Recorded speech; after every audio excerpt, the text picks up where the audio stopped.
Tea time snacks evening స్నాక్స్లో చేసుకునే శనగపప్పు వడ అనేది ఎలా చేస్తామో ఈ వీడియో మొత్తం చూస్తే తెలుస్తుంది. దీనికి కావాల్సింది శనగపప్పు అనేది ఒక 2 అవర్స్ మొదలు నానబెట్టాలి. ఇలా నానబెట్టిన శనగపప్పును ఒక మిక్సీ జార్లో వేసుకొని కచ్చా పచ్చగా దంచుకోవాలి. మనం మెత్తగా దంచొద్దు, కచ్చా పచ్చగా దంచుకొని ఒక బౌల్లోకి వేసుకోవాలి. తర్వాత దీనిలోకి 1 కప్పు పాలకూర వేసుకోవాలి. చిన్నగా కట్ చేసుకున్న పాలకూరను వేసుకొని ఒక 1/2 కప్పు కొత్తిమీర వేసుకోవాలి. 1 కప్పు పాలకూర, 1/2 కప్పు కొత్తిమీర, ఒక ఆనియన్ అనేది చిన్నగా కట్ చేసుకోవాలి. పచ్చిమిర్చి పేస్ట్ అనేది 2 స్పూన్లు వేసుకోవాలి.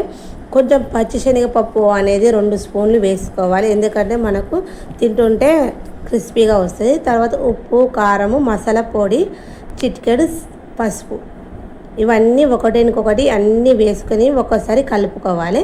కలుపుకుంటే మనకు కొంచెం పల్సగా అనిపిస్తే దీనిలోకి 1/4 కప్పు శనగపిండి వేసుకోవాలి.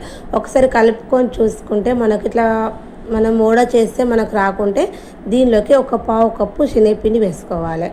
1/4 కప్పు శనగపిండి వేసుకొని ఒకసారి బాగా కలుపుకోవాలి. ఇలా మొత్తం శనగపిండి వేసుకొని కలుపుకున్న తర్వాత మనకు వడ అనేది చేయడానికి పర్ఫెక్ట్గా వస్తుంది. లేకుంటే ఒకవేళ శనగపిండి వేయకుండా కూడా చేసుకోవచ్చు. శనగపిండి అనేది వేస్తే మనకు వడ అనేది చేయడానికి చాలా సింపుల్గా ఈజీగా చేసుకోవచ్చు. ఇలా రౌండ్గా చేసుకొని అరచేతిలో పెట్టుకొని ఇలా వడలాగా చేసుకోవాలి. ఇవి ఇట్లా తయారు చేసుకున్న వడలను ఒక ప్లేట్లోకి వేసుకోవాలి. డీప్ ఫ్రైకి సరిపడా ఆయిల్ పెట్టుకొని ఆయిల్లోనే మనం తయారు చేసుకున్న ఒక్కొక్క వడను వేసుకొని గోల్డెన్ బ్రౌన్ కలర్ వచ్చే వరకు గోలించుకోవాలి. ఇలా మంచిగా గోల్డెన్ బ్రౌన్ కలర్ వచ్చే వరకు గోలించుకోవాలి.